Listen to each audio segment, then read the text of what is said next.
Ladies and gentlemen, welcome back to Tenacity, the podcast where we uncover the forgotten skills that can make us more self-reliant and resilient. I'm Dr. Bradley Garrett, your host, and today we're diving into a crucial aspect of survival, diet and nutrients. Tenacity, the things we do to survive.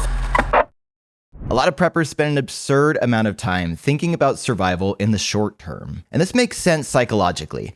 It requires some serious speculative imagination and frankly a bit of faith to think about surviving for 10, 20, or 50 more years. But really, that's the goal of prepping, to outlive and outlast our unprepared selves. With that in mind, we've talked a lot about food on this podcast, but not enough about what constitutes healthy food. Because without health, all the other fantastic preparations that you've put in place are meaningless. So in this episode, let's explore the keys to eating well for long-term survival. And the best place to start thinking about that are in what are called blue zones. So these are regions on Earth where people live the longest in the world. These are areas identified by nutritional scientists where communities have exceptionally long life expectancies. And the top 3 in the world are in Okinawa in Japan, Sardinia in Italy, and Loma Linda in California. All 3 of these places have diets that revolve around a lot of fresh fruits and vegetables and very little meat and dairy. The traditional Okinawan diet includes soy in the form of miso paste and tofu rich in B vitamins, along with a strong emphasis on nutrient-rich vegetables accompanied by small amounts of rice, noodles, and fish full of omegas. The classic Sardinian diet consists of whole grain bread, beans, garden vegetables, fruits, and mastic oil. Sardinians also traditionally eat pepperoni cheese made from grass-fed sheep, and their cheese is really high in omega-3 fatty acids. Coincidentally, I grew up next to the Loma Linda community in California, and I happen to know quite a lot about it.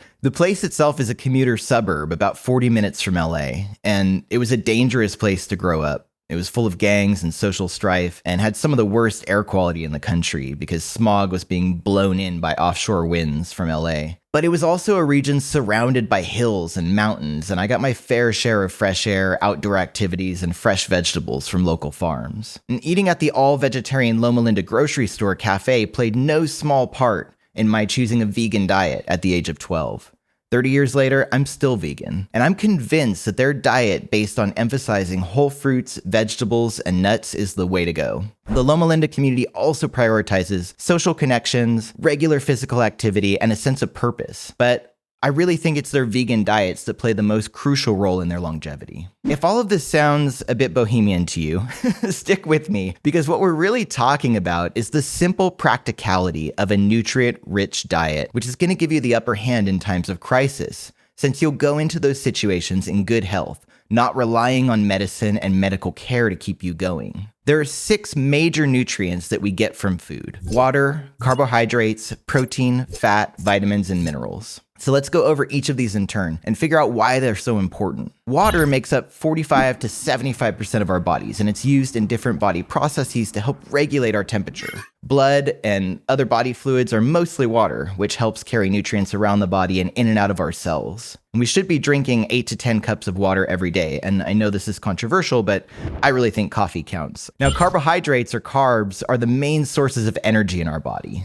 Blood sugar is the fuel that powers cells. Carbs can be simple, easy to digest in the forms of sugar, or more complex and difficult to digest in the form of starch or fiber. We actually can't digest fiber, but it plays an important role in gut health and cholesterol metabolism, so you need to get it into your diet. Now, protein is made of amino acids, which are the building blocks of our tissues. Protein in our diet is used for growth, repair, and maintenance of body tissue.